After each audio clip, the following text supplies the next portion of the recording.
દેવભૂમિ દ્વારકા જિલ્લામાં bogus driving licence કૌભાંડનો પર્દાફાશ। આરોપી ગ્રામ્ય વિસ્તારના લોકોને છેતરી બોગસ લાયસન્સ આપી રૂપિયા પડાવતો હતો।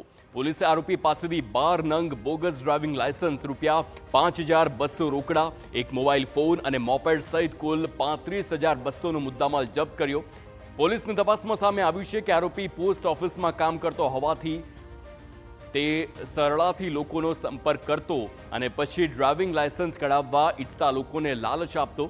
આરટીઓ કચેરીએ ટ્રાયલ આપવા ગયા વગર જ ઘરે બેઠા ઓરિજિનલ લાયસન્સ મળી જશે। આરોપી મોબાઈલમાં અસલી ડ્રાઇવિંગ લાયસન્સનો ફોટો પાડી એડિટિંગ એપની મદદથી તેમાં અરજદારની માહિતી સાથે જ ફોટા અને સહી લગાવી દેતો।